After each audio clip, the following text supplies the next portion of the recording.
The global pharmaceutical research community has been working at a truly historic pace to develop vaccines to combat the novel coronavirus in record-setting time. For this next session, I'd like to welcome onto the stage our panelists. Mr. Stanley Siuk, President and CEO of Novavax, Dr. Soumya Swaminathan, Chief Scientist at WHO, to give an update on vaccine R&D and production and the WHO's recommendations on vaccine use. I will now turn it over to Ms. Becky Anderson, Managing Editor and Anchor at CNN International, to moderate this session. Becky, over to you. Thank you, Yusuf. I'm delighted to be with you today from CNN's regional headquarters here in Abu Dhabi to talk about issues that could not be more important. The development of viable vaccines through the last year is nothing short of a scientific miracle, unprecedented in speed, efficacy and viability in human history. We are living in a new, transformed era in our ability to fight disease. The vaccines will save millions of lives and help the world get back to normal. But they have been beset by political, medical, social and logistical hurdles on an equally significant scale. In the opportunities, there are challenges. Our collective futures hang in the balance. Well, to help us put this all into context and chart a way forward, I'm pleased to introduce our esteemed panelists today. Stanley Siuk is the President and CEO of Novovax, whose company is looking to get its COVID-19 vaccine to regulators in the coming weeks. Importantly, a month or so ago, the company announced it will supply over 1 billion doses of its vaccine to COVAX. And Dr. Soumya Swaminathan is the chief scientist at the World Health Organization and is world-renowned for her research into tuberculosis and HIV. During the past year, Dr. Swaminathan and I have spoke extensively about the work that WHO has been doing on this pandemic and indeed the work of COVAX. So I'm delighted to have you both with me today. Just briefly to both of you, I think it's important to start by getting your assessments, if you will, of the global vaccine rollout right now. Dr. Swaminathan, if we'll begin with you. Thank you so much, Becky, and great to be with Stanley and you on this discussion for the HOPE Consortium. Well, I think there's hope and optimism, but there are also worrying things, and I'll tell you why.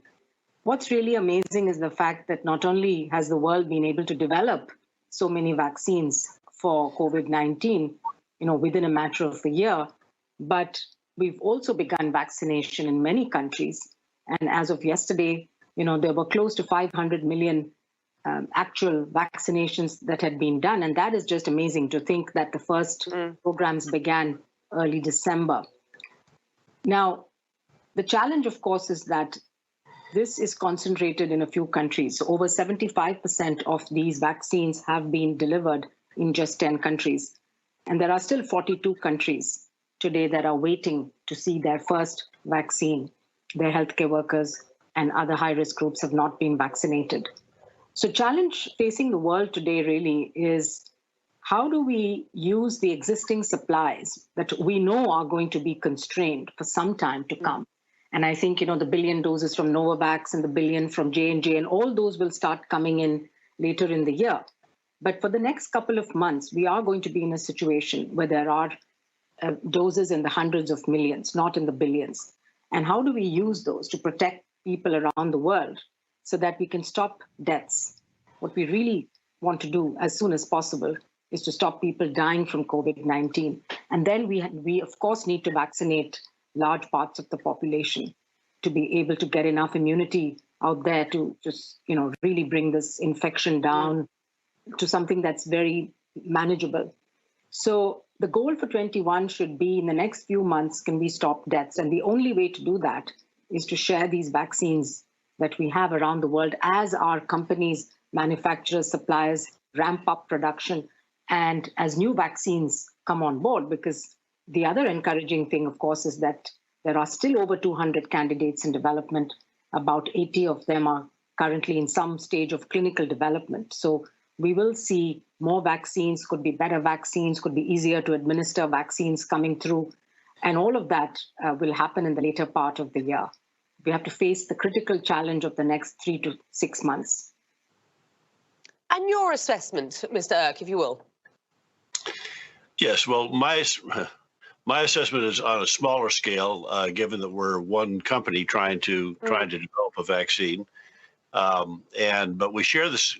I share the same goal that we're trying to get the vaccine out globally as quickly as possible. Our situation is that we're in the late stages of development. We don't have a vaccine available today. But we're in our third phase 3 efficacy trial, the third one in the U.S. after completing trials in the UK and South Africa. But what we've tried to do early on is, in addition to developing the science around the vaccine, is to put in place a global production partnership to allow us to be able to commit to something like 1 billion doses to COVAX. And we've done that by partnering with other companies, other manufacturing companies, with the Serum Institute of India, which is the largest vaccine company in the world, which will allow us to get vaccines distributed at the same time to low and middle income countries as to high income countries. And let's talk about the work that your company is doing specifically. Novavax, as you rightly point out, recently completed its final trial analysis and will soon seek, as I understand it, FDA and international approval for what is this 2-dose vaccine. Congratulations to you and your team on that milestone. As I understand it, the vaccine can be stored in a standard refrigerator, which means there's huge potential to distribute it across low and middle income countries. Novavax has 10 manufacturing sites globally. I know the company has said by Q3 this year it could be manufacturing 150 million doses per month. Couple of questions to you at this point. When do you anticipate the vaccine will be approved and ready for distribution? And which countries will you be fulfilling orders in first? And at what cost are you making this vaccine available, out of interest? Well, you pose several questions there, but the sequence of approvals probably most likely will occur with the first approval in the UK. That's where we finished our first phase 3 trial. We got great results. Like many of the other vaccines, we had 96% efficacy in the population that was exposed to the original Wuhan variant strain. I think importantly, what we've shown in our studies, because of the timing of our studies, we showed that our vaccine works well against what are known as the variants. And so in the UK variant, we got 86% protection. And in South Africa, which had what's referred to as a triple mutant variant, we showed that we got over 50% efficacy. So we know we can protect. We know we can protect globally. So the sequence of approvals will start in the UK. The expectation is that will be followed very quickly through EMA, WHO, and in the US. I ask these questions because unlike other big pharma companies who have committed to making their COVID-19 vaccines available at cost, at least during the pandemic, Novavax hasn't made that promise. So what are the details at this point? Well, one of the details is that in our partnership, so Novovax is a relatively small biotech company, and we don't have the capability to distribute product and get through regulatory approvals on a global basis on our own. So we were able to partner with a company that's famous for delivering vaccines globally. I believe that something like 2/3 of the world's children get vaccinated by vaccines made by Serum Institute. Serum Institute has, through our licensure with them, has been able to promise vaccines to be sold to COVAX at $3 a dose. And that's something that even Novavax at cost probably couldn't do. Let's talk about the development here, because historically we have never seen vaccines developed at such a speed. We're talking about sort of 5 years or more. So just how impressive has this been, Dr. Swaminathan, if you will? And what does the speed of this development mean for future vaccinations, do you think? I'll ask you both, but starting with you, Dr. Swaminathan, if you will. Indeed, it's been an unprecedented scientific accomplishment, I think, and something that's going to really set the bar for the future. In fact, people are getting even more ambitious and saying we should have a vaccine in 100 days. We have a new pathogen, in the future causing a potential pandemic. And it's possible because of the investments in platform technologies that have happened over the last decade or so, where work on the mRNA platform and on the viral vector platforms for other diseases provided the opportunity to quickly re-engineer a vaccine that was being developed for MERS coronavirus, for example, with the new genetic sequence of this new SARS-CoV-2 virus. So I think we've seen the tried and tested technologies being used, the inactivated vaccines, the protein subunit, some new adjuvants. But we've also seen for the first time the new platforms proving that they can be safe and effective. So I think it sets a huge scientific advance that will be very useful for the future. People are already talking about, can we use mRNA platforms to try and develop vaccines for malaria and TB, which we've not had much success with in the past. So I think investment in R&D it shows that it's worth it, that it actually pays you back many times over when the time comes. The second, I think, has been the enormous collaboration that went into play right at the beginning from governments, from working with the private sector, working with academia to facilitate the clinical development. But because, as you know, these clinical trials normally take a long time. They involve tens of thousands of people. It takes years and years. All of that timeline was compressed because of this coordination.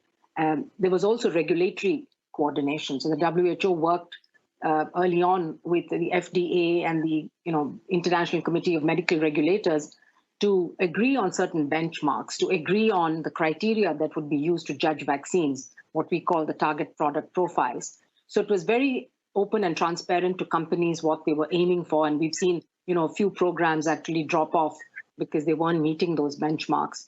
But I should say, normally you expect a 10% success rate. I think Stan can attest to that. Here we've had a much higher success rate. So it's been really good. We've learned a lot about the immunology of this disease.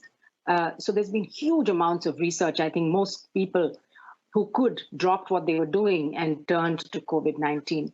And the third point, I think, is that the investments in manufacturing capacity that were made at risk, where millions of dollars were put into scaling up that capacity, also saved a lot of time, because as soon as the phase 3 trials results were out, you already had the capacity coming up to speed with initially tens of millions of doses, but then ramping up. And all of that has been, I think, many things have happened for the first time in this pandemic. And yet we see that we're in a situation where, despite all of this, the demand outstrips the supplies by a significant amount. And we have populations in many countries really waiting and demanding the vaccine, while they see citizens of other countries actually getting rapidly vaccinated. So the science has actually worked, and it's brought the tools and the solutions. We need to pay attention now to how we're going to really expand that. What can companies do to work together? There is unused capacity in many parts of the world that could be brought into play now. We need to look at supply chains. We need to make sure that export restrictions are not coming in the way of raw materials flowing across borders. So there are many things that we can do now, I think, to address and to even further improve the doses that are available, and also help companies that are still in their late stage of development to speed up and to scale up. What's your perspective, Stanley, there's a lot of issues there that Dr. Swaminathan has raised. Your sense, if you will. Yeah, well, so I agree with many of the comments. In fact, all the comments that were just made. I think that our situation is similar to other companies. We started actually working on pandemic pathogens, pandemic vaccines a decade ago, not just with this COVID. This is actually our third coronavirus vaccine. We made one for SARS many years ago and for Middle East respiratory syndrome. We've made a vaccine against Ebola with various pandemic strains of flu, all using the same platform. Our platform is one of the main 3 platforms that are being used. We have a recombinant protein. All the companies are targeting making the same protein, the spike protein. We just make it a bit differently. And so it was great news. And speaking of collaboration and getting information out, once the first efficacy data was out for a spike protein from Pfizer and Moderna, and saw that we could get better than 90% protection, that was phenomenal news. Vaccines rarely get efficacy in that level. And so everybody else had a lot of confidence that the spike protein was the right way to do it. And now it's just a matter of making it in different platforms at different scales. So that's, I think, been a great example of what the industry can do when we're focused and targeted and we work together. So that's great. I think the issue of in the future of having vaccines available on a faster basis is it's going to be difficult to get much faster. I don't know if 100 days is a good target. It's certainly a noble one. But even doing it within a year or less is fabulous. So in the future, do we maintain the capacity? Part of the reason it's taken us a year to get to where we are is in part the clinical science to pan out so we show safety and efficacy, which we now have. But it's building up this global network of manufacturing capacity, and frankly, it's difficult to imagine enough idle capacity over the long term, such that you can just turn a switch and get it going. But we can do better, and it's probably some combination of investments from the public sector and the private sector can have what we call warm capacity plants that can be turned on overnight. So it's a lesson for the future. Let me talk about variants and next generation vaccines, if we can.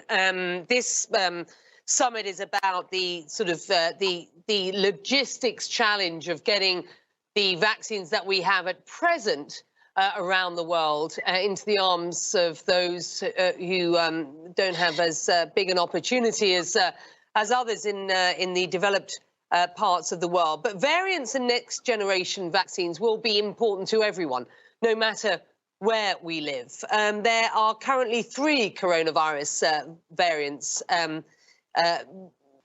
doing the rounds. A lot of attention is being paid to them. Dr. Swaminathan, let's start with the most pressing question. What kind of protection do the current vaccines in circulation offer against these variants? Yeah, that's definitely a question that everyone wants to know the answer to. And the fact is that there is limited data, because some of the vaccine trials that were done in places where there were no variants circulating at that time, the Pfizer and Moderna, for example. So all we have is data from laboratory studies that have looked at taking the sera from vaccinated individuals and seeing whether it can neutralize these variants. As you mentioned, we have 3 variants of concern, and the WHO does have criteria for when you would call a variant of concern. And it's essentially if there's epidemiological evidence that it's more transmissible, or that it causes more severe clinical illness, or that it interferes with vaccines or drugs, the monoclonal antibodies in particular. So the Novavax and the Johnson & Johnson trials were conducted in countries where variants were circulating. And in particular, I think Stanley mentioned South Africa and the fact that there was an impact on clinical efficacy which was reduced because at that time the new variant 1351 was circulating. And this is a matter of concern, of course, and we have to watch it very carefully. There was also a very small study done in South Africa with AstraZeneca vaccine. It was in young people, it was a small study, but it seemed to show a much less protection against mild to moderate disease. Now, we have to look at vaccines and what do we want to use them for. One is to provide enough immunity to prevent somebody from getting seriously ill, even if they get the infection. And that, immunologists believe, is because of the T cell response. It's the cell-mediated immune response that lasts longer, that's not so easy to measure, but that seems to protect someone from getting ill. The other goal, of course, is to prevent someone from getting their infection altogether, what we call sterilizing immunity. That would be an ideal, perfect vaccine. And we think these vaccines are somewhat good at preventing infection, but may not be as good. And maybe the variants can actually get over that immunity level to infect you. But as long as you're protected against getting really ill and ending up in hospital or dying, I think the vaccines would still be playing a huge role. So I think the data is coming in. We need to watch. Some of these vaccines have only now been rolled out in populations. Others still haven't. We only have data from the clinical trials.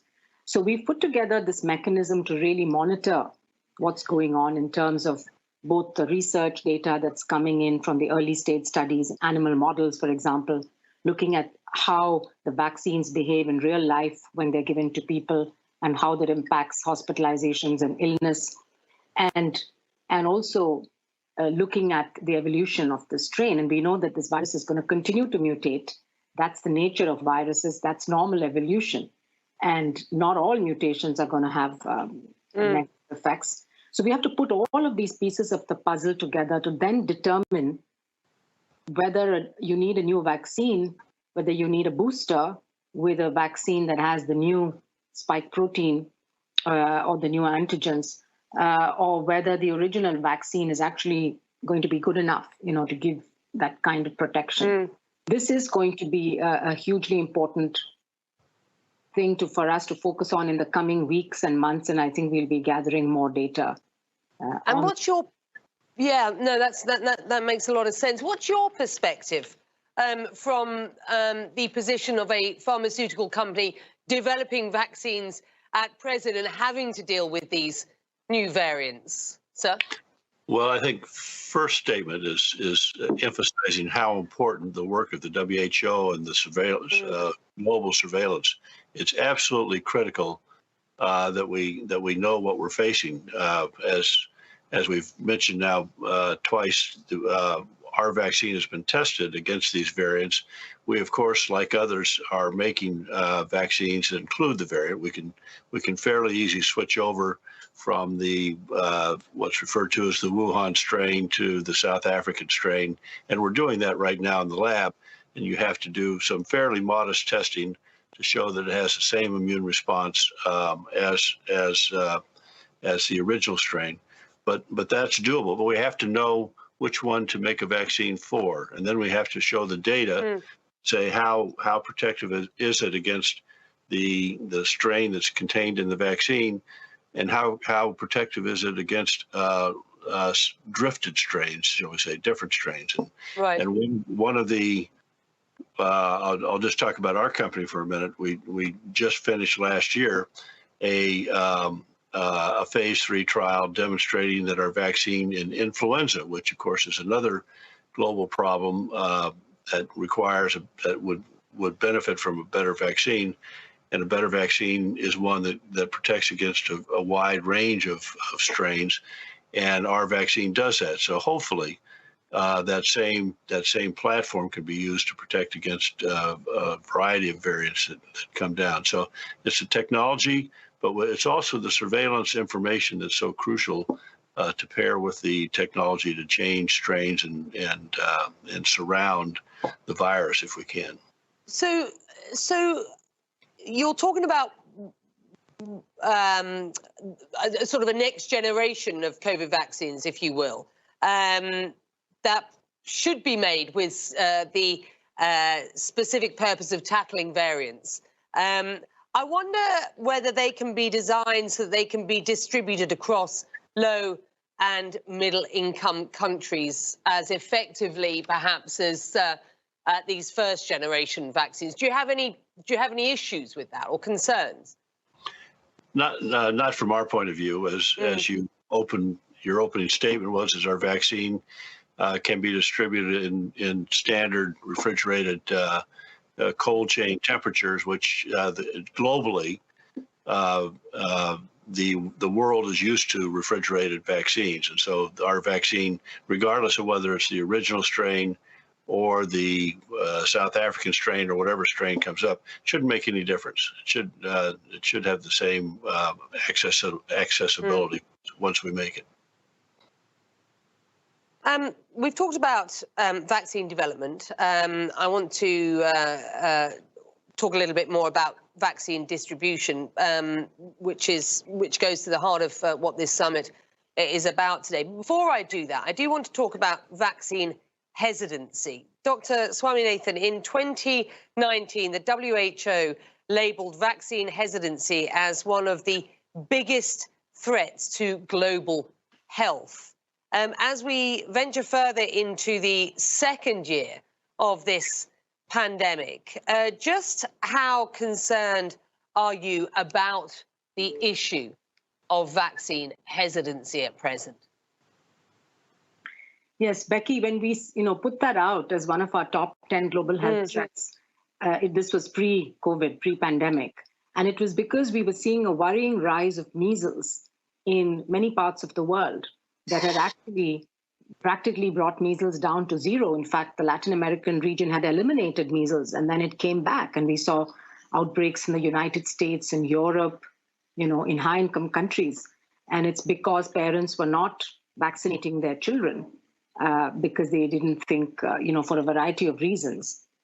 So we are very concerned about that. And here's a pandemic where you really need a large proportion of the world's population to get vaccinated in order to get that population immunity. And we've seen, worrying signs, especially on social media, of all sorts of conspiracy theories and attacks on the vaccines. Now, I think that the majority of people understand that vaccines are important for health. And I think, as Bill Gates famously said once, vaccines cause adults. 50 years ago, most people would die before the age of 5 and wouldn't really be adults if it weren't for the vaccines we have today. So I think most people understand that. A lot of people, I think, have questions and doubts about vaccines, particularly about COVID vaccines, because they've been developed so quickly. They really have genuine doubts about how was this done, were there shortcuts taken, were there compromises made in the clinical trials. And I think that's where we need to communicate really well and explain that there were no shortcuts, that the clinical trials are done. And of course, the regulators look at the data very closely before they provide emergency use authorizations, and then continue to follow people after the vaccines are being given. What we've seen now, there have been safety signals that have been highlighted, that regulators have looked very closely into and that have made determinations, the benefit and risk ratio. So I think majority of people are sitting in that space where they want to know more. Is it safe for them to take it? What's the benefit risk ratio and so on? And then there are a small group of people who probably will never change their mind, who are really anti-vax for whatever reason. And it's impossible to rationalize with them. But I think we work with the majority of people who are either willing to, trust the authorities and go ahead and take the vaccines, or who want to know more. They want to have more information or a dialogue, and we should be willing to provide that. I just wonder, Eric, whether there is, Stanley, Eric, whether there is more that the private industry or the private sector can do to help combat these perceptions, this sense of vaccine hesitancy. Yeah, so it's a good question. It's a shared responsibility between the private and public sector. I know that that there is a global industry association, for instance, whose one of their main goals is actually to develop a communication package about how vaccines are made, what the safety profile is, and try to combat hesitancy. But it can't be just by companies, because some people see companies as self-serving in their communications, but it's the truth is that vaccines, there are no corners cut. We do all the normal safety. Vaccines have to be safe. We've known that. The industry's known that for forever. Is that that's the first, second, and third highest priority in vaccines, because you give a vaccine to healthy people. It's not some cancer drug that's given to life-saving and can have side effects. Vaccines largely do not have side effects, and it's a primary focus of the industry. So communication and in partnership with people like WHO and HHS in the U.S. and other public health organizations. While I've got you, let me just talk to you a little bit about waiving IP and patents, because this is also important. The WHO, Amnesty International, and a collection of 57 nations led by South Africa and India are calling on pharmaceutical companies to waive patent protections on vaccines so that manufacturers around the world can copy the formulas and ramp up global production. Taxpayers paid billions to aid the development of COVID-19 vaccines, and therefore some advocates for this cause argue that these vaccines are a public good. Are they a public good, Mr. Irk? And given the public health and economic risks of not ramping up global vaccine distribution as soon as possible, is it time to share these vaccine recipes, as it were? Yeah, so I guess I wish that it were that easy. Patents exist for a reason. They exist to basically reward innovation. And so, but when you get to a pandemic where we are now, is it a good idea to share patents? I actually don't believe that that's the issue right now. We for instance, and secondly, patents are always published, and so all the information is in there.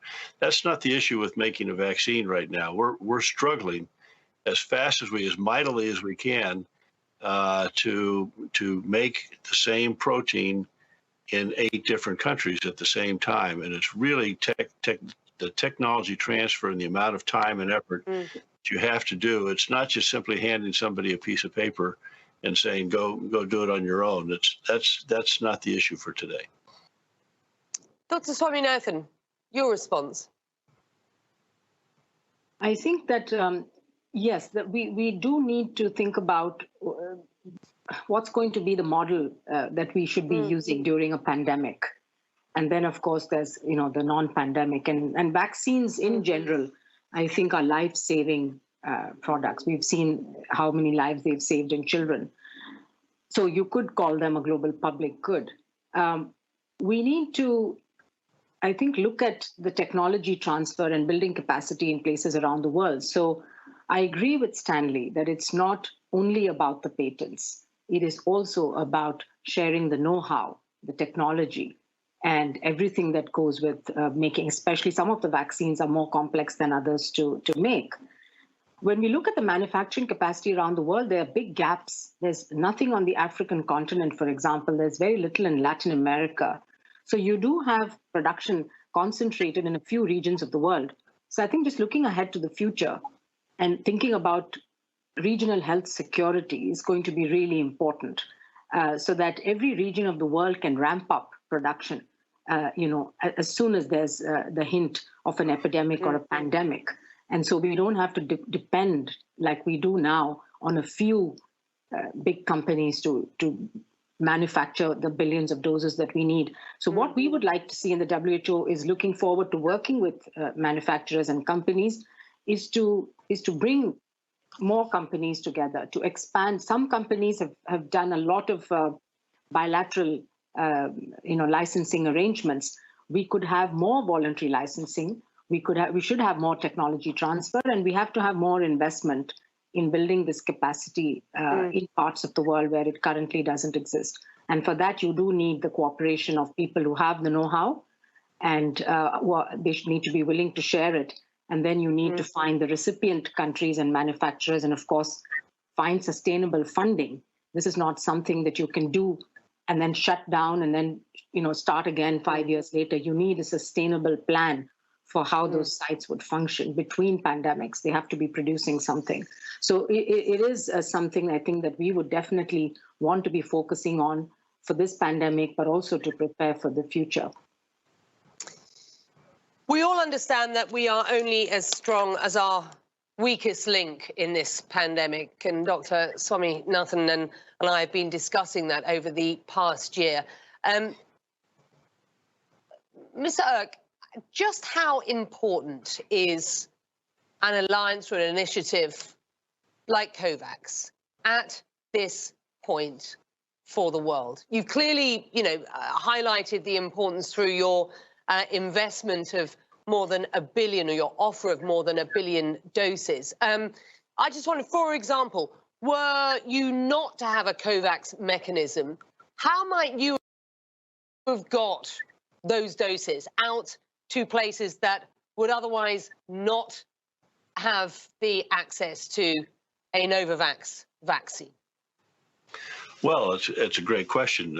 In fact, we absolutely have to have tools like that to get for a company like mine, to get the product out globally. We need a COVAX, which is, of course, managed through the Global Alliance for Vaccines, Gavi, and UNICEF. I think those organizations are absolutely required for us to be able to get our vaccine out. It's the only way we could do it.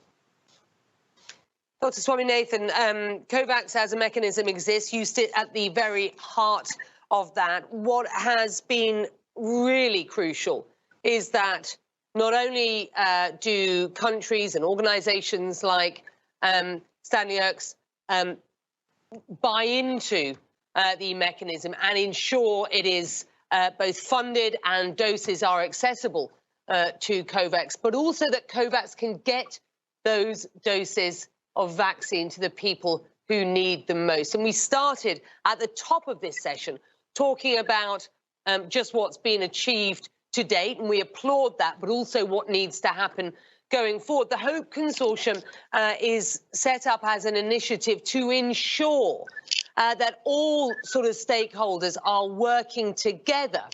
Airlines, tech, refrigeration companies, everybody's working together to ensure the supply chain logistics are effective and efficient. Are you confident that these sort of initiatives are going to make the difference when it means getting vaccines into the arms of people who otherwise would not get them?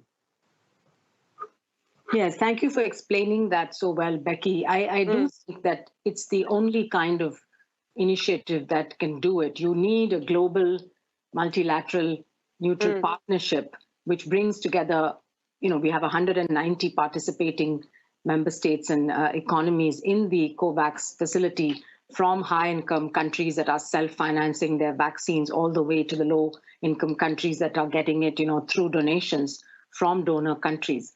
And it's the principle of equity, really, that lay behind the creation of COVAX.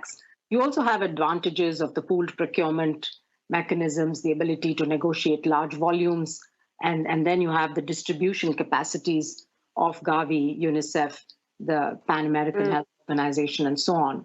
But to be successful, it does need the cooperation of everyone, of all countries, as well as of companies.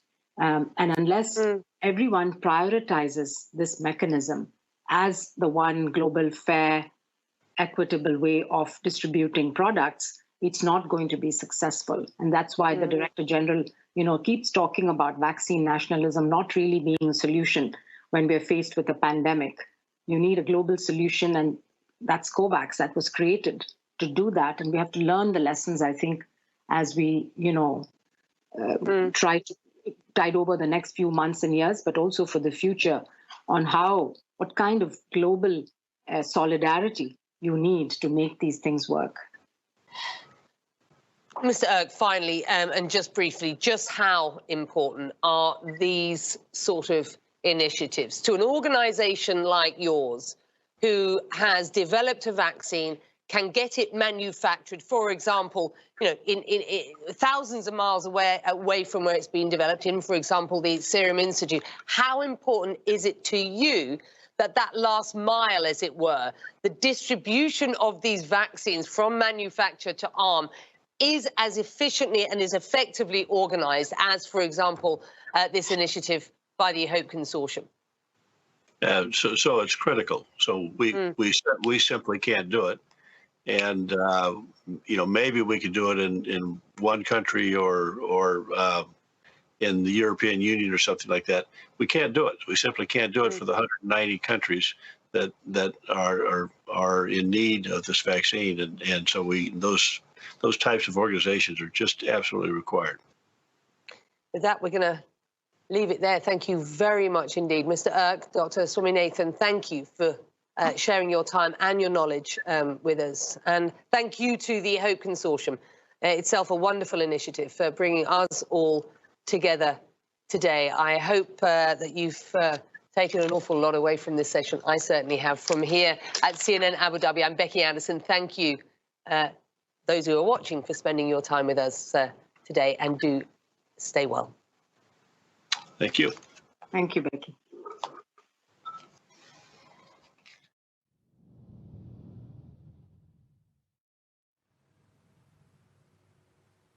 Thank you very much to our panelists, Mr. Stanley Siak and Dr. Sumaiya Swaminathan. And thank you for moderating the panel, Ms. Becky Anderson. Ladies and gentlemen, before we move on to our next session, it is my pleasure to welcome Dr. Yang Xiaoming, Chairman of the China National Biotech Group, to share an update on the Sinopharm journey over the course of the past year. Welcome, Dr. Yang Xiaoming. 大家好，感谢希望联盟提供这次机会，能够让我们中国生物在新冠疫苗的这个经验做一些交流和分享。 I would like to say thank you to HOPE Consortium to invite us to this panel so Sinopharm CNBG could share our story and experience in developing the COVID-19 vaccine. 突如其来的新冠病毒肆意全球，新冠疫苗被寄予厚望。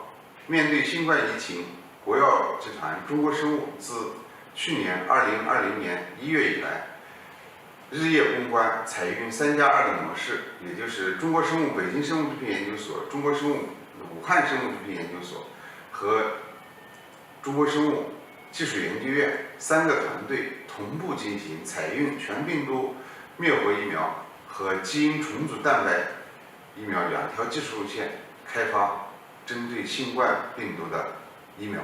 The sudden outbreak of COVID-19 is rampant worldwide, and COVID-19 vaccine is expected to be a key solution. Confronted with a pandemic, Sinopharm CNBG has been conducting R&D diligently since January 2020. CNBG adopted a 3+2 mode, that is, 3 research teams from Beijing Institute of Biological Products, Wuhan Institute of Biological Products, and National Vaccine and Serum Institute started R&D simultaneously, utilizing whole virus inactivation and recombinant protein technical routes to develop COVID-19 vaccines. 新冠灭活疫苗尽管是一个传统的路线，创新技术不断为其赋能，实现了脱胎换骨。在细胞培养技术、病毒灭活条件、抗原的重化工艺以及质量控制指标和检测方法，还有最后的这个配方等方面，有了非常大的技术突破，我们称之为新型病毒灭活疫苗生产工艺，规模化的生产工艺。国际知名的学术刊物，这个 Cell、柳叶刀、这个 Lancet 等刊发了我们中国生物研发新冠病毒灭活疫苗的一些研发成果。 Although inactivated vaccine is a classic route, innovative technology constantly empowers it and upgraded. Great breakthroughs have been made in cell culture, virus inactivation conditions, antigen purification process, quality control testing methods, and formulation.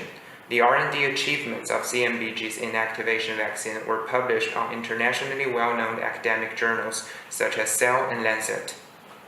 2020年6月23号，中国生物率先正式启动了新冠病毒灭活疫苗临床试验的3期临床试验。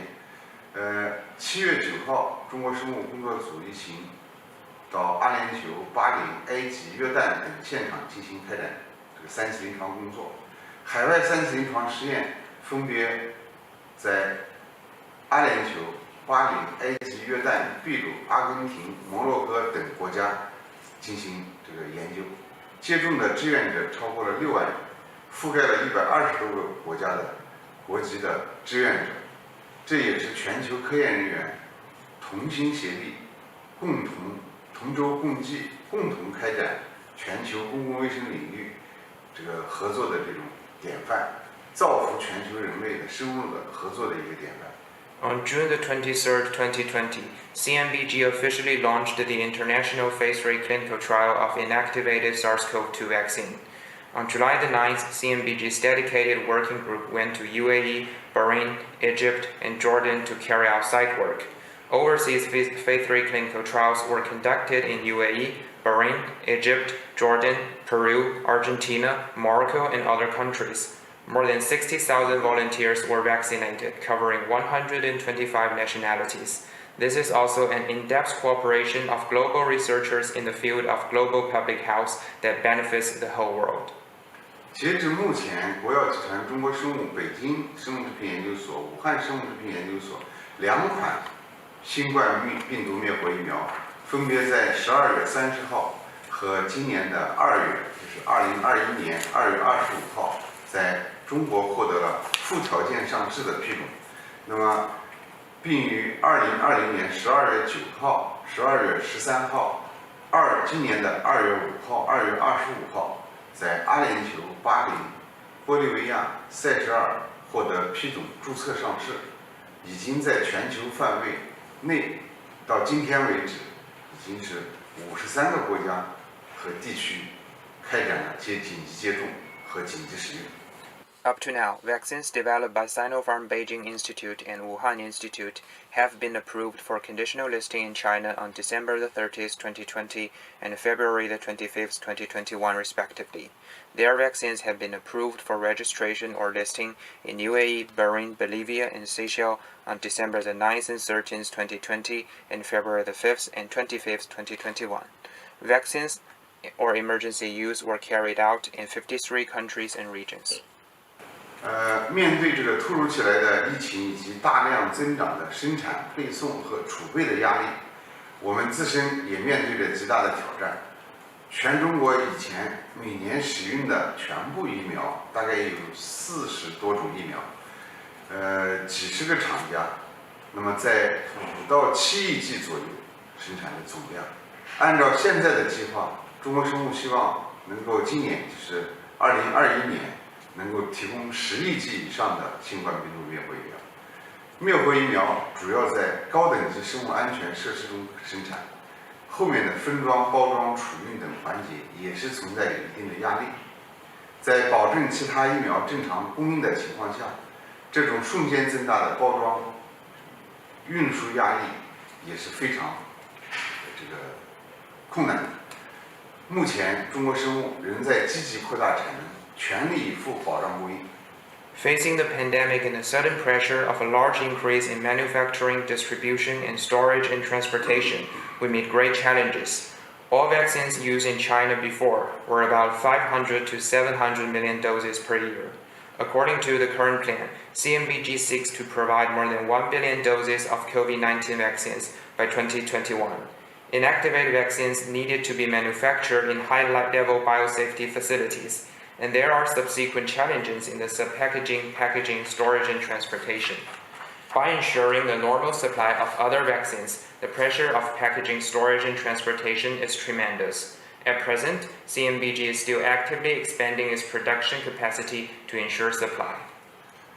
中国政府，那么这个习近平主席也代表中国政府多次承诺。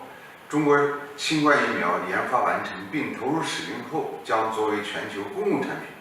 为实现疫苗在发展中国家的可及性和可负担性做出中国的贡献。目前，中国已经加入 COVAX， 并通过 COVAX 向全球多个国家供应疫苗，这是中国履行疫苗作为全球公共产品的郑重承诺。中国生物将积极参与疫苗国际合作，努力为各国提供安全、有效、可及、可负担的疫苗。President Xi Jinping, on behalf of Chinese central government, has repeatedly promised that China's COVID-19 vaccine will be used as a global public good after R&D and put into use, making China's contribution to the realization of vaccine accessibility and affordability in developing countries. Up until now, China has joined COVAX and will supply vaccines to other countries around the world through this mechanism, which is China's commitment to make vaccine as a global public good. China will actively participate in international vaccine cooperation and strive to provide safe, efficacious, accessible, and affordable vaccines for all countries. 新冠病毒对于我们而言也是全新的病毒，仍然有很多科学问题等待着回答。对于疫苗研发的每个环节，中国都有相应的技术法规可循，同世卫组织等国际上的标准一致。我们将按照相关的法规技术要求，按科学规律办事，继续推进新冠灭活疫苗的科学研究。同时，我们也正在推动基因重组蛋白技术线新冠疫苗的研究。在这一路线上，我们也将获得重大的进展。我们也将一如既往的在科学、严谨、真诚、开放的加强合作，与全球的生物技术行业的研究者们同行一起携手，为全球公共卫生治理、为人类构建免疫屏障贡献力量。SARS-CoV-2 is a newly discovered virus for us, and there are still many scientific questions to be answered. For each step of vaccine R&D, China has corresponding regulations to follow, which are consistent with those of WHO and other international standards. We will act in accordance with relevant regulations and technical requirements as well as scientific methods and continue to promote the R&D of inactivated SARS-CoV-2 vaccine. At the same time, we are also facilitating the R&D of recombinant protein vaccine that is about to have significant progress. We will also strengthen cooperation in a scientific, rigorous, transparent, and open manner as always, and join hands with researchers in the global biotechnology industry to contribute to global public health governance and the construction of an immune barrier for mankind. 谢谢各位。Thank you very much.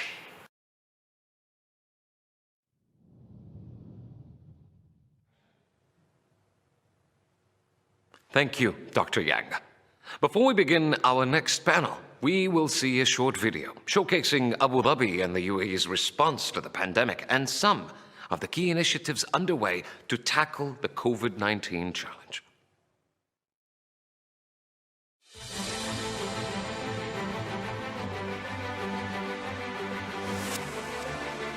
When the world needs hope, Abu Dhabi and partners have joined together to deliver vaccines across the globe, creating an advanced pharmaceutical ultra-cold chain supply network with Abu Dhabi as a gateway for storage, logistics, and just-in-time delivery, providing holistic, end-to-end distribution from vaccine manufacturers to patients. Etihad Cargo's fleet of 103 IATA CEIV Pharma-certified planes with 50 direct global connections, plus SkySail's award-winning temperature-controlled containers, ensure our pharmaceutical cold chain supply network operates at constant temperatures of +8 degrees Celsius to -80 degrees Celsius. Abu Dhabi Department of Health will oversee regulatory compliance, ensuring optimal storage and transportation of the vaccines to maintain its effectiveness. And Makta Gateway, the digital arm of Abu Dhabi Ports, plays a leading role in the digital transformation of trade and logistics, facilitating the uninterrupted flow of vaccines. With the support of RAFED, we're targeting to deliver millions of vaccines in 2021 to those that need them most. Join our chain of hope. Together we can overcome any obstacle. Because even in the darkest hours, hope will prevail.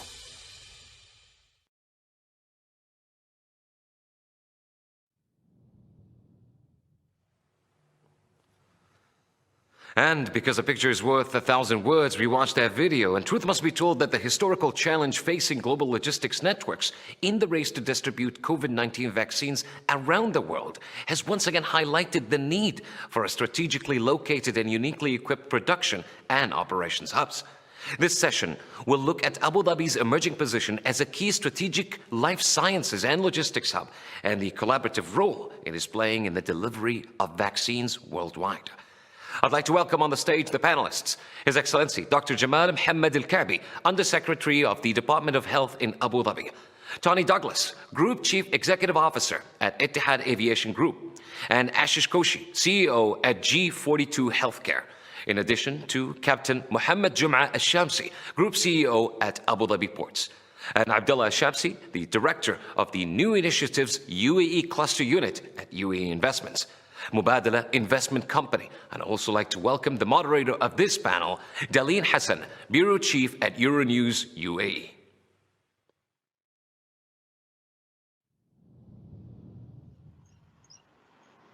Good afternoon, Your Excellencies, ladies and gentlemen. Thank you for joining us today for the HOPE Consortium World Immunization and Logistics Summit. Just over a year ago, the world was changed perhaps forever by the COVID-19 pandemic. It was last March when the virus started to overwhelm hospitals, paralyze economies across the globe.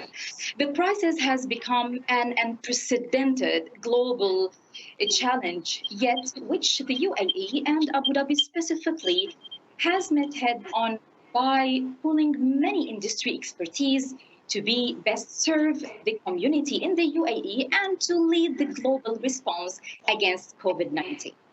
I have a great honor today of welcoming leading experts and frontliners in key sectors affected by the pandemic. We will discuss their hard work in the vaccine distribution in order to better understand also how the UAE can emerge as a global life sciences and logistic hub.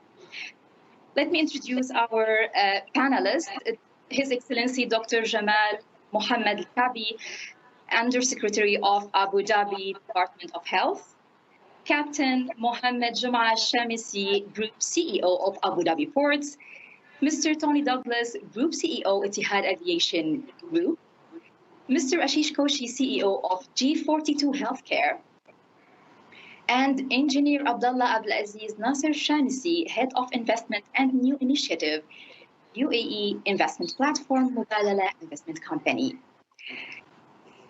Your Excellency, Dr. Jamal, let me start by asking you, how has the UAE been tackling the pandemic across the past year, and why was the HOPE Consortium created?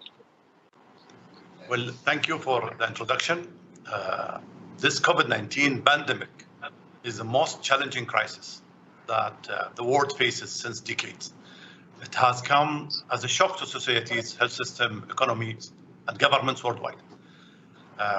It has shed a glaring light on key structural weakness and strength in healthcare systems around the world, presenting us with a unique opportunity to develop more robust and resilient healthcare system moving forward and steer the recovery toward a more sustainable and inclusive path. UAE government did not stop or start from the beginning of the COVID-19. There was previous steps actually to prepare our healthcare system for any type of pandemic since years. Creating a government entity to look after emergency and disaster was one of the key steps that our government took previously. And this helped us align our response between all the different government entities. And this actually made the system work really amazing when it started hitting UAE here as a pandemic. Moving forward, I think the world saw what UAE did in regard to the pandemic management, starting with huge number of PCR testing, then looking after improving our bed capacity to accept patients, especially in the ICU. We never have any problems managing patients through our healthcare system. Moving also to attract more technology to tackle the pandemics and all the different types of the pandemic itself, with the testing, with the management, and at a later stage with the vaccine development. And this is actually where we shined, actually. We did not focus on one element and left the other. Everything was part of the equation that our government focused on since the beginning. And I think we saw last year a huge difference from the beginning, by the beginning of the year till the end, where actually we concluded our clinical trials for type 3 vaccine. So Abu Dhabi government also has worked tirelessly and has taken all the necessary action to ensure that all segments of the community have easy and timely access to world-class healthcare services. And the Emirate was singled out regionally for its approach in fighting the pandemic. And I think this combination put Abu Dhabi on top of cities in the management of COVID. At the same time, we saw the requirement of developing a solution. We had problems in regard to manufacturing the vaccine, bringing the vaccine here to Abu Dhabi and to the world. And for the first time, we did not wait for the solution to come from the world. We ourselves started this step of creating HOPE Consortium to create that ecosystem of supply chain for the vaccine with the help of our strategic partnerships in order to put also Abu Dhabi as the hub with the opportunity that we have for the region, the location, and how we are connected to the different types of the world here around us. And I think we are moving really fast to position Abu Dhabi as the hub of vaccine supply chain for this year and the coming years. Exactly. So, Dr. Rahman, now, what is the, in the actual situation, what's the main priority today in the fight against the pandemic, in the actual situation? And what solution can HOPE Consortium offer globally today? Right now, what we have in our hand, since the beginning, we have no treatment for COVID-19. What we have right now is supportive treatment that can improve patient experience. But what we have right now is vaccine that will prevent hospitalization and severe cases of COVID-19, which is working 100% for all the different vaccines that we heard about worldwide. So this is really important. We want to save lives. This is the task for any healthcare system. Doing that, we need to vaccinate everybody and to make sure that everybody get the chance to have that vaccine. Because the moment they get infected with the virus, the vaccine will help them experience a lighter version of COVID-19. It is not really severe. And also, we can see the death that we saw previously in last year is actually being eliminated because of the vaccine itself. So making sure that the number of vaccine available for our country, for the world, is really on hand. And this is the difficult part, because all the different companies are working on the production part. But at the same time, we need to transport this vaccine to all the different countries to make sure that we start the campaign of vaccination. We started last year with high-risk people because we want to focus on them, those working as a frontliners, and at the same time, high-risk groups such as elderly, chronic illness patients, to give them the vaccine, because we saw from the COVID-19 experience that this group is the susceptible group with severe type of COVID-19. So this is priority number one. Number two is, again, we continue our approach similar to last year, where we continue our huge number of testing, making sure that we trace, isolate, and treat the required patient ASAP with no delay. Previously, if you remember, in the beginning of the year, we spent 6 days to get the PCR results. Today, it is within 24 hours, and the number is really huge. So it's not a problem anymore, but we continue putting all the efforts on the success that we did previously, and now we are adding to that the vaccine campaigning and making sure that we reach the whole population.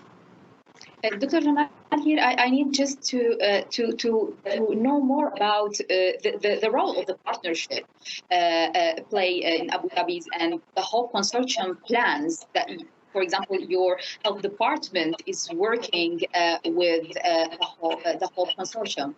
What's the role of the partnership here?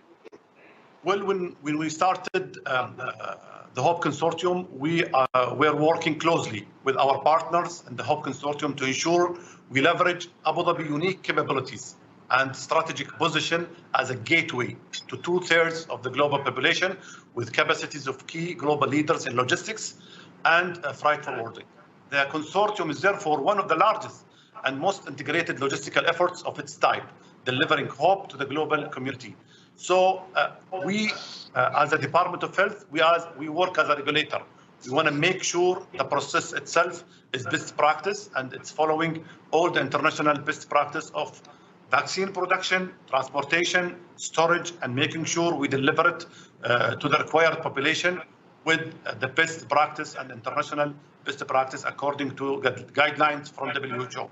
So we adopted a flexible and multi-track strategy in dealing with the COVID pandemic and strengthening its cooperation with international partners to support the development of safe vaccine against the disease itself.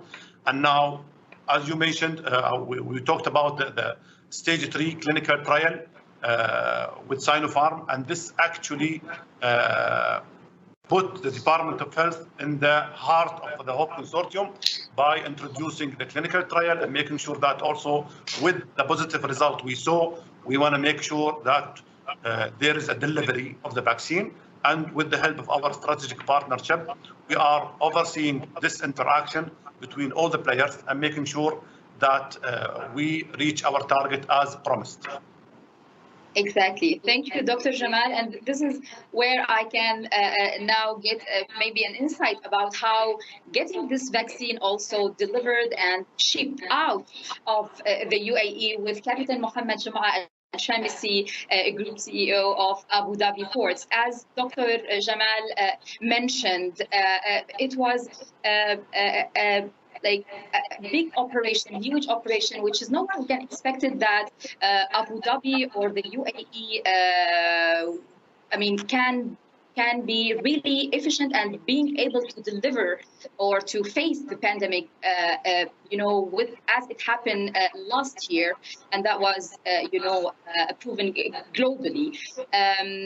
Here, when we are talking more about the logistic of how this can happen, what capacities and capabilities does Abu Dhabi Port offer as a solution in this type of crisis? And here, let me just specify one thing that Abu Dhabi play really a key role, and this is what we the citizens of the UAE and Abu Dhabi, the residents here, really were amazed by secure the goods and the food in the first level when the pandemic hit, like last year, and later on moved from this big operation to mobilize a whole logistic, operation to mobilize the vaccine transportation from Abu Dhabi as a hub. So walk me through this journey since last year until now. Thank you, Darlene. Just building on what Dr. Jamal said, here in UAE, the leadership were very keen that there will be no shortage of food, no shortage of medicine. And we started from this statement.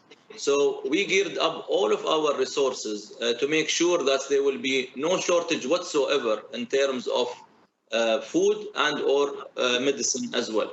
So we worked, with all of our main players within Abu Dhabi to build, for example, if you recall, more than 1 year ago, there were a severe shortage of sanitizers to start with.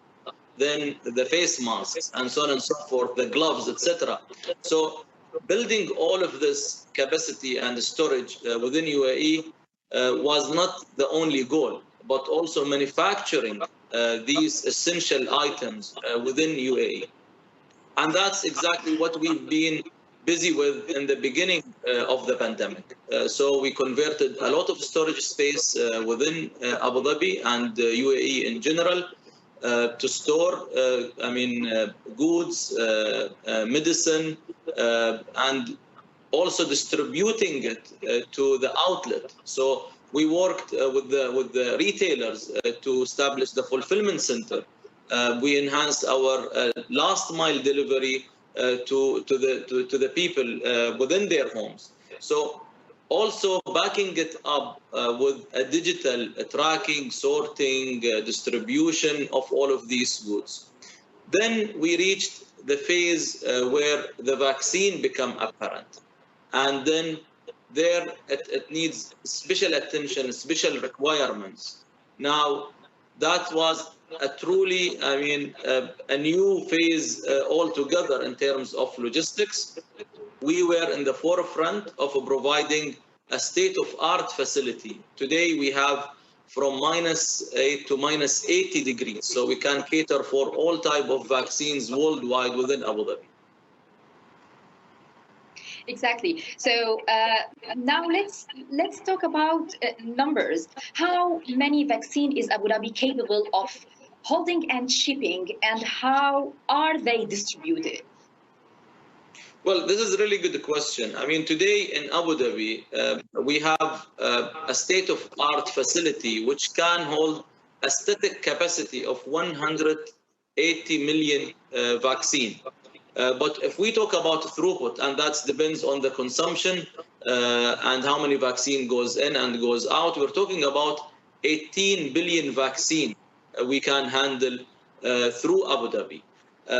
But also, it is not about the capacity of handling. It's about traceability of the vaccine from the source all the way to the patient, and making sure that all of this journey does not affect the vaccine itself, or no one could tamper with the vaccine as well throughout the journey.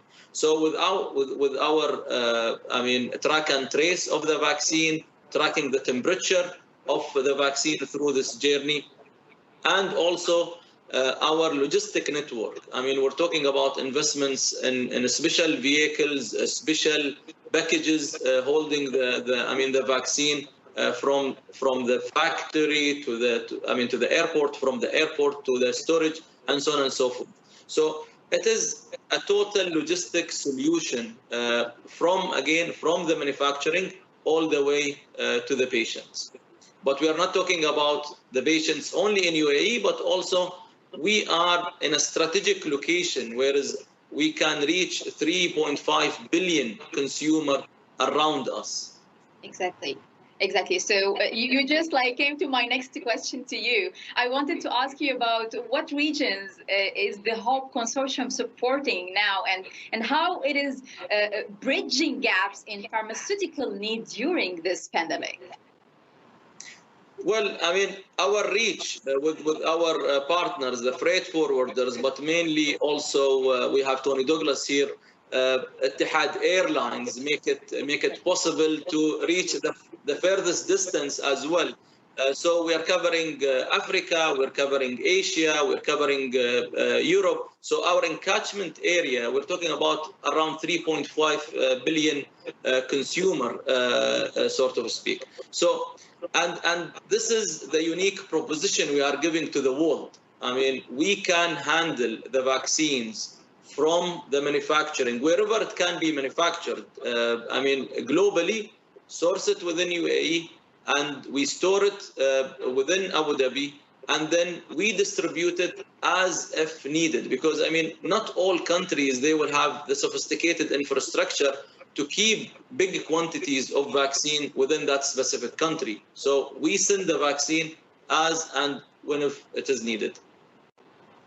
Thank you so much. Now, as you mentioned, now we have to ask the question to Mr.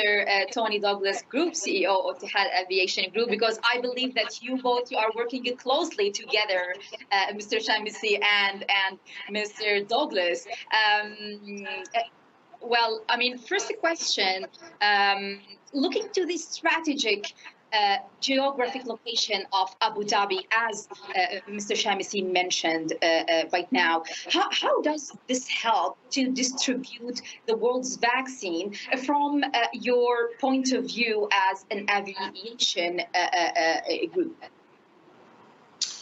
Well, good afternoon, everybody. And I think building on what Captain Mohammed said, Etihad's the other half of the sea and air logistics and distribution network for Team Abu Dhabi.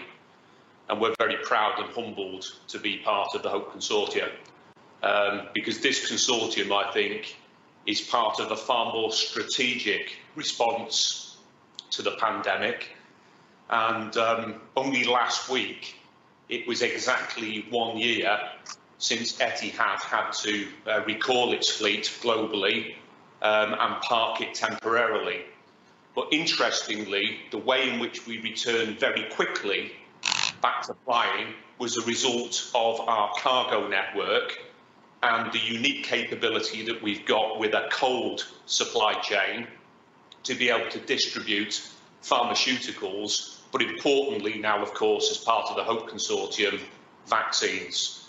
So I think there is a strategic response here to also try and make sure that inequality on a global stage is resolved. And I talk about inequality with nations that don't have perhaps the same wealth, distribution networks and supply chains. So our current network gives us air connectivity to over 170 different countries when you connect it all the way through our extended supply chain. As Captain Mohammed's also said, within 5 flying hours, there's 3.6 billion people. And therefore, I think geographically, Abu Dhabi is uniquely placed to provide this service to humanity and this capability. And again, Etihad is humbled to play a part in it.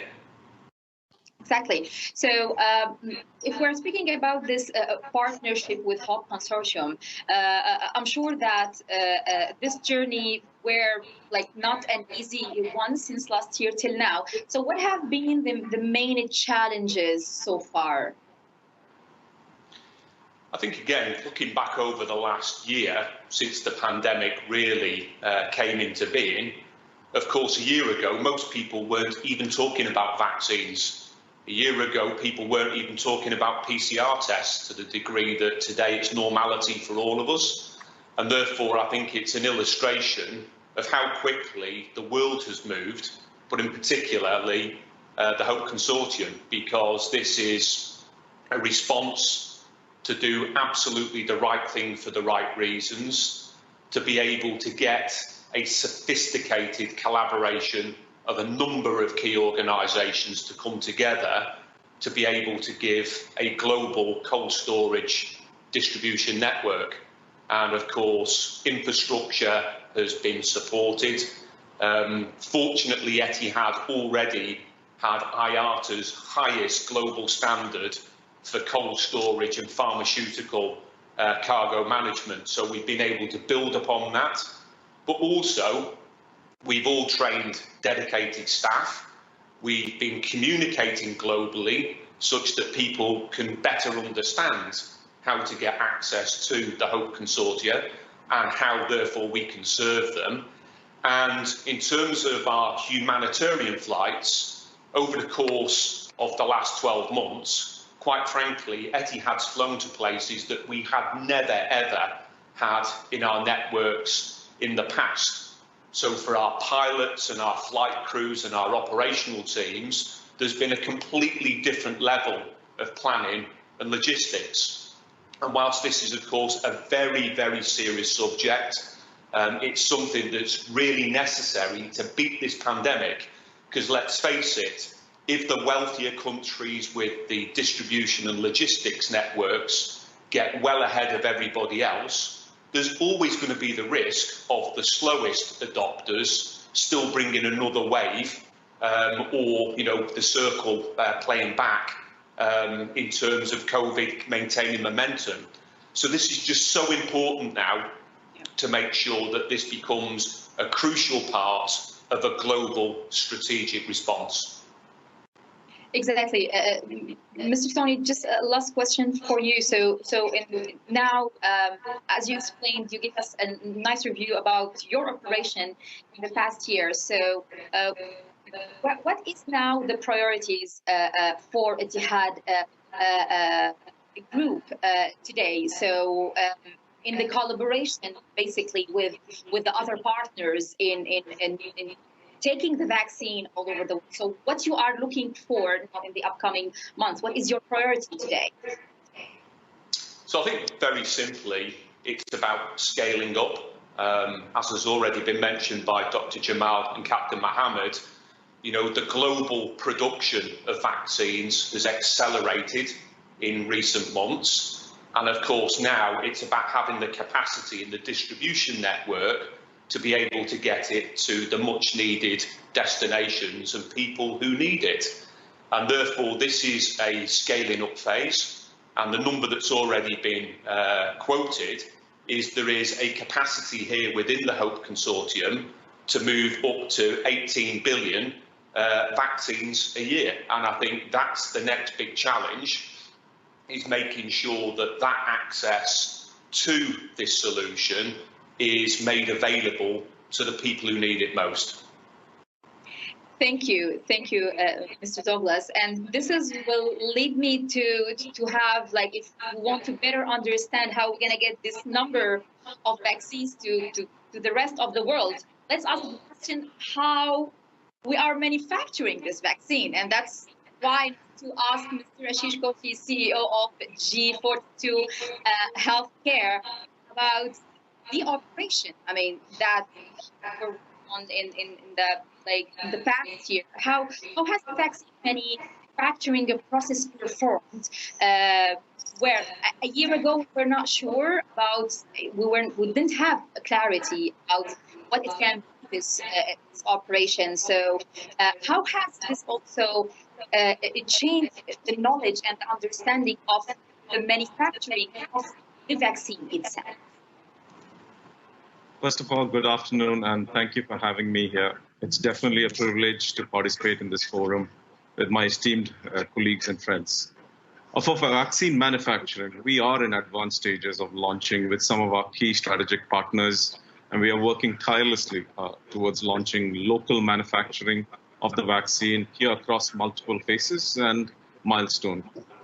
This definitely will be done here in UAE, and our goal is to commence production this year itself to support not just local as well as global demand for vaccines. Vaccine manufacturing, we all agree, it's obviously a complex process. It will take time to build a full-fledged GMP certified facility. However, our goal is, by activating multiple plans, with the time ticking, with the need and urgency of delivering vaccines during this pandemic being an urgency, the key always remains strategic partnerships. We've partnered with multiple partners here to bring vaccines here, specifically on distribution and logistics. As my colleagues previously had mentioned, the HOPE consortium, we partnered with them during the immunization campaign, and now we have extended that partnership to supporting us in our vaccine manufacturing ambitions by bringing the right machinery, the bulk, whatever is required to ensure that we can support the national mission here.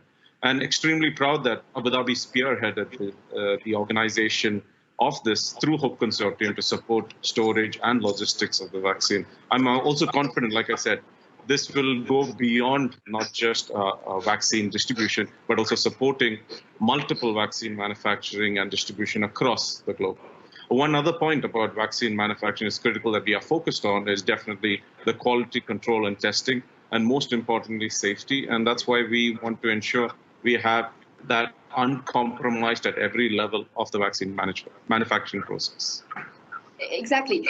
Speaking about like the global partnership, and here I'm speaking about the partnership that G42 has with Sinopharm, and this is bringing up the question, like, why have companies such a Chinese national biotech group and Sinopharm chosen to set up facilities in Abu Dhabi, and why should Abu Dhabi be considered as a place for this big operation?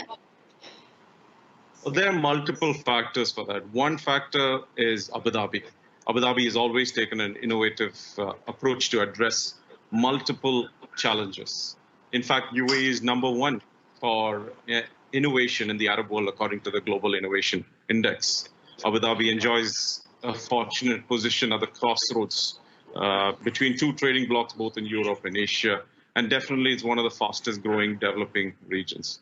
And therefore, strategic location is definitely what multi-conglomerates or pharma companies look while setting up a location. Second, I think Hope Consortium, they need a strong distribution arm. Hope Consortium will ensure these vaccines are stored at the right temperature and also will ensure it's distributed across its channel to multiple countries on demand. And as Captain Shamsi had said, with the right track and trace methodology, this will be monitored as per the right quality standards.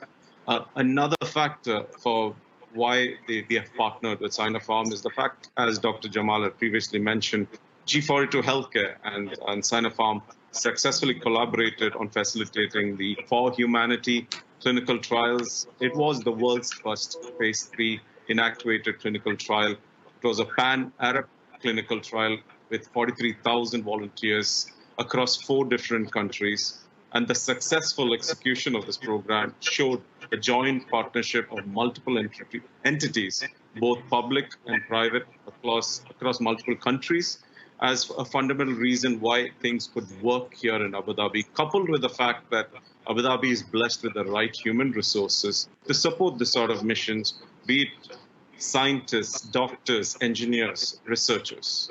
Having said all of that, setting up the facilities in Abu Dhabi is definitely going to be a challenge, but it's an evolving journey. Considering how Abu Dhabi has responded to the pandemic over the past 1 year, I'm confident that we can use this joint capabilities to navigate through this. Exactly.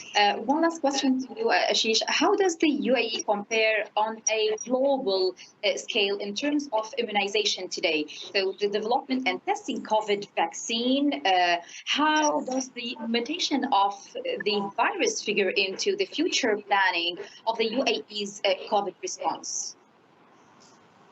As Dr. Jamal had previously stated, UAE has been in the forefront of fighting the COVID-19 pandemic with proactive measures applied across multiple phases of this pandemic to save lives. It is currently ranked second on vaccinations per 100. And also the fact that UAE has established an agile infrastructure with respect to diagnostics, clinical trial, and now manufacturing. It has developed an environment that drives or thrives on innovation and a growing importance towards specifically public-private partnerships, such that of the local health authorities here and organizations as Mubadala, G42 Healthcare. We have established comprehensive medical research, phase 3 clinical trials, diagnostics, right now vaccine manufacturing, all from scratch in a period of 1 year. And when the pandemic first made its way into the country, we all rallied together to set up testing centers, laboratory facilities overnight. Our lab specifically by G42 Healthcare was launched last year, built in 14 days, and we've been a strong participant supporting the DOH in PCR testing, also supported the clinical trial, and now we have moved on in supporting the DOH in COVID-19 mutation surveillance through advanced sequencing techniques, which will pave way for the regulatory bodies to better plan UAE's COVID-19 response. Thank you, Ashish. And let me move now to Engineer Abdullah Abdulaziz Al-Shamisi, the Head of Investment and New Initiative in UAE Investments in Badala. We have seen and also heard from our speakers now remarkable collaborative efforts and role of Abu Dhabi played in fighting the COVID-19. So how do you see it? First of all, I need to take your view about that shortly, and later on we'll move to ask about the investment side of it and how Mubadala is looking to go forward in supporting this effort. But I would like to get your point of view before about those efforts of fighting the COVID-19. Of course. Bismillah ar-Rahman ar-Rahim. Good afternoon, ladies and gentlemen, Your Excellencies, and thank you, first of all, for inviting me to join this session and share with you all the insights about not only the UAE, but obviously Mubadala's efforts in healthcare and life sciences. So I'm really pleased to be here with you today and hope that, first of all, you and your families are safe and in good health. And I know that we're all going through some challenging times as we try to address what will become our new normal. So within Mubadala specifically, and our role as a responsible investor cuts across all the sectors and industries that we are invested in. It has really been an inspiring effort to witness Mubadala's group's work in the fight against the COVID-19 pandemic. Not only from our frontline workers, the doctors and nurses within Mubadala's healthcare portfolio, but also through our portfolio companies who have responded swiftly and effectively across the crisis. And this happened both in the UAE, but also globally, as we're globally diversified in our investments. Here within the UAE, we are also very fortunate and blessed to have visionary leadership. The efforts that have been spearheaded by the Department of Health almost a year ago now has allowed for us to be in the situation that we're in today. We've mentioned some statistics that has been spoken about by the gentleman and the collaboration across the group. But to be in a situation today where over 1% of the population is screened on a daily basis to make sure that we are all stayed safe, that over 70 doses per 100 residents have already been delivered to the residents of the UAE. These are only second to Israel in terms of the global race to get the entire population of the UAE vaccinated. And it's truly remarkable what we've been able to achieve today for a country of our size.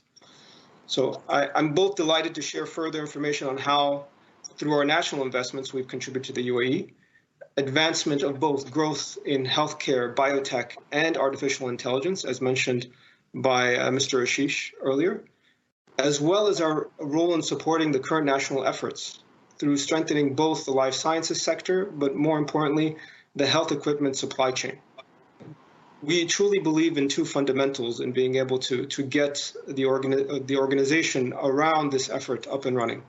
We have done a great job within the UAE over the past, let's say, 15 to 20 years in establishing quite a foundation of healthcare services, whether it be through our portfolio, the Cleveland Clinic, the Imperial College London Diabetes Center, all under the Mubadala Health provision group, but also through our partners in Sahha with the recent partnership with the Mayo Clinic.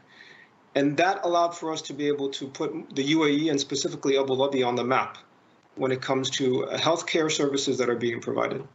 I think what we're speaking about today and what really spearheaded and expedited what we were trying to be able to achieve as a next step within the life sciences and healthcare infrastructure is to double down on one end innovation, and that's the partnership that we've struck in with the G42 team and others to make sure that we have the capability here in-house. And on the other side, the manufacturing, right? And the really spearheading the manufacturing capabilities within Abu Dhabi and across the UAE so that we find ourselves in a situation, both from a safety and security standpoint, capable, but also, given that we're a small population, how do we make sure that we also serve the populations that are around us? And as both Captain Mohammed and Mr. Douglas had mentioned earlier, we have 3.5 billion people within a 5-hour radius from us. And with a 10 million, or a population of 10 million living and residing within the UAE, we definitely have the opportunity to serve the wider geography that are within our context. Exactly. how is Mubadala now? I mean, it's very interesting insight that you went overview about what Mubadala is doing and helping in collaborating with other health, whether it's health department or T42 in the vaccine, let's say, manufacturing and helping in putting this operation in place. But if we look to the wider view of this experience of the past year, how is Mubadala looking to the development of the healthcare in the future? And here I'm really speaking about investment for Abu Dhabi's future, and how is Abu Dhabi emerging as a life sciences and logistic hub from a investment perspective, if we are looking for the upcoming, for example, 10 years? How do you forecast? How do you see is Mubadala, input in this plot? So that's a great question, Darlene. And the view that we've taken from the beginning is how do we make sure that in any investment that we make, specifically under the UAE investments vertical that I represent within Mubadala Investment Company, how do you draw from the investment a socioeconomic contribution back to the UAE? How do you, since inception, Mubadala has been the catalyst for multiple industries' growth here within not only the Emirate of Abu Dhabi, but the entire UAE, whether it be in the semiconductor business, whether it be in the production of aluminum, whether it be in the context of the conversation that we've had today, the health and life sciences space. I think it's important to note, and if I may just give you a few examples of what our investments have done to date, right? So specifically in Abu Dhabi, we, as you know, have a strong and long-term partnership with the Cleveland Clinic. And through the arm of Cleveland Clinic Abu Dhabi, we've actually sent our caregivers, our doctors, our nurses, to the US to help them combat the pandemic. And this was lessons learned, given that we've been successful at it, through the guidance and support of the Department of Health, has allowed for us to export our learnings to the US as they were dealing with their second wave and third wave and so on and so forth. Investments in startup businesses such as Biotec, based in California, which is one of Mubadala's assets, is working hard to find a therapy for COVID-19. So not just on the vaccine front, but also the delivery of therapies that can help combat, God forbid, should somebody find themselves in the situation contracting the virus. Or another investment in a company that we've also deployed capital in called Recursion, which specializes in the industrialization and drug discovery through artificial intelligence. And they are screening thousands of FDA-approved compounds to see if they can find signs of efficacy against the virus. Back home and here on the ground, Mubadala Health, our healthcare provision arm, has been partnering directly with the Department of Health as well as with G42 to make sure that there are no gaps or any stones left unturned. The populations that we serve, the screening that we provide, the expertise that we bring to the table is something that we have been and continue to be strong proponents of. And anything that we can do to help support the Department of Health in this activity and under their leadership. And Dr. Jamal knows this very well. I think the team meets with him at least once a week, if not, well, it used to be daily, and now I think it's once a week, allowed for us to be able to be in the situation that we're in today, almost a year down the line. This is really very impressive example how Mubadala as a very diverse portfolio, investment company working hand in hand with the government and the health department to bring such a project, together, and mainly the investment in the startup, because I think this is the future, and it's really amazing to hear the level of advancement. How is the UAE is really going forward in this life sciences, development. I would like to come back to Dr. Jamal. How do you forecast the sector of the healthcare in the post-COVID-19? I think we learned a lot from COVID-19 itself. I mentioned this previously, that what we did last year only, I think we will be doing it in 5 years in a normal situation. So, and I think I can see the smiles here from all different partners, because we introduced... Everybody is recalling the past March. Last year, March, what was the situation, and now we are sitting together and smiling. Yes. You know, this is a good... I remember with Ashish when we introduced AI technology in Sheikh Khalifa Hospital to diagnose COVID-19. It was really a new intervention, but it went really fast. In normal situation, maybe this would take 1 year or 2 years for approval, and making sure at the same time we validate and make sure that this is really safe. But because of the COVID pandemics, we took the risk and making sure that this technology is helpful. And it showed actually that sometime you need to take risk to achieve the goal that you want. And this is exactly what happened during COVID-19. Everybody was put on their foot to make sure that they think outside the box. I remember, for example, the demand for health professional licensing here in Abu Dhabi, because we have multiple facilities wanting a lot of clinicians to work on their facilities, but because of the regulator, which is the Department of Health policies and procedure regarding to licensing, we came to understand that this is not a situation where actually we take months for licensing. This is one-day process. And we did it actually. People actually were afraid from doing this, but we took this step, and actually right now we have an emergency platform for those who want to license their physician. So this actually prepared us for the next era of healthcare system. I think we are moving really fast towards technology-based, data-based. This is really an amazing opportunity. We saw the value of data during the pandemics. We need the number of PCR testing conducted every day. The leader actually were asking, where is the sample itself? We need tracking and to make sure that we give the result to each patient. So data in regard to the different types. I remember in the beginning of the pandemic, there was a relation between the COVID and blood grouping. So actually, we started implementing questionnaire for all the patients and to make sure we get the information in regard to blood grouping, so the researchers can see if there is a relation or not. So this is an example of one simple element of data that can change the treatment, that can change the course itself of the pandemics. So alhamdulillah, in Abu Dhabi, we have Manafi program, which connect all healthcare providers together, and it was helpful. And actually, we upgraded the system during the pandemic. I think having that platform where it captures all the different elements of data related to the pandemic, to patient, to provider, testing, everything, is really something that will be the cornerstone of any healthcare, of a successful healthcare system in the future. But to that equation, technology, investment in new outside the box treatment, diagnosis, vaccine technology, all of these elements actually will work to frame the future of any healthcare system in the future. Exactly.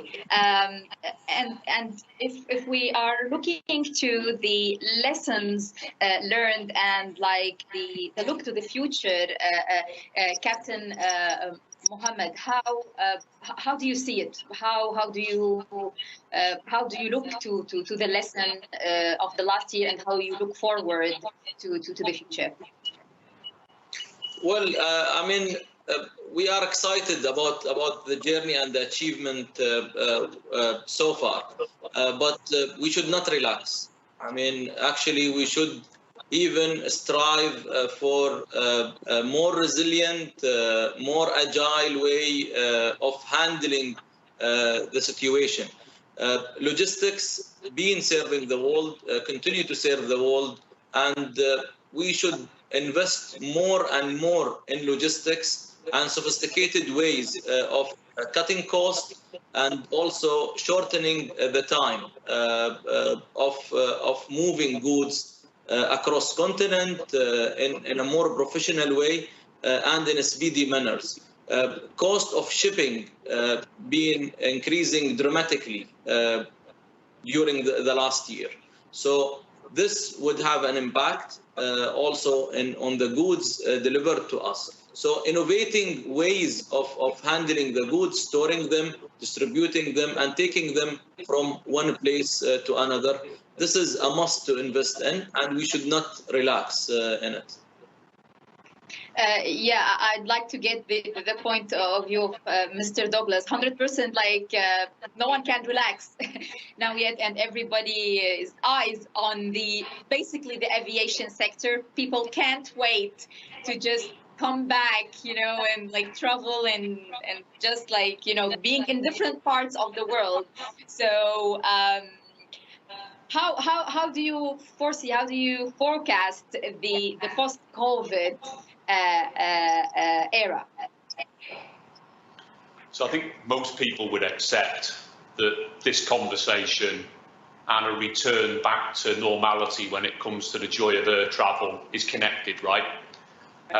You know, as vaccine curves mature with herd immunity on top of that, I think that will see an easing of air travel restrictions, and in all likelihood with some kind of wellness certification. So IATA, and we're working with IATA, is already looking at e-based travel passes and a number of different formats. But I guess for me, the key takeout is to be able to adapt and adopt. And what do I mean by that? Is humanity in general has to adapt to this as the new norm, because, as Dr. Jamal rightly said, it's not going to go away anytime soon. So we're adapting to it, and I think over the last 12 months there's been huge progress. But then it's adopting a series of new protocols in terms of vaccines, in terms of testing, and embracing data and technology. And from an Etihad point of view, we were, from August of last year, the first airline in the world, and still are, that 100% PCR tests at point of origin anywhere in our network and destination. Nobody else does that. We were the first airline in the world to proudly have 100% vaccinated cabin crew and flight crew.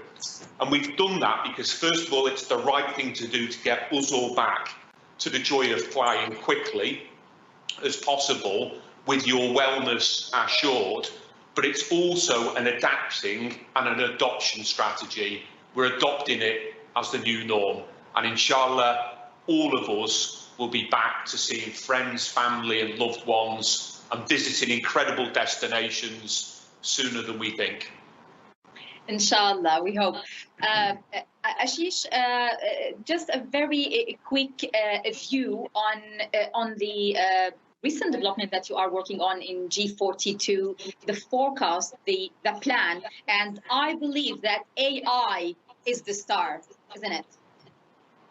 Absolutely. Just following on exactly what Dr. Jamal said, one of the most important lessons learned during this pandemic was technology is the solution. To be a data-driven organization or a country is going to definitely ensure that we are no longer reactive anymore, but proactive in ensuring the right measures in. And for that, technology is key. Malafi was a great example of how it supported the DOH in taking the right actions forward. So our goal is to support the regulatory bodies, whatever problems that they have, and support them with technology, be it on AI imaging, all the way to even coming up with complex models of deployment. But another point I just want to quickly add on lessons learned is how the pandemic has brought the best of us together in the past 1 year.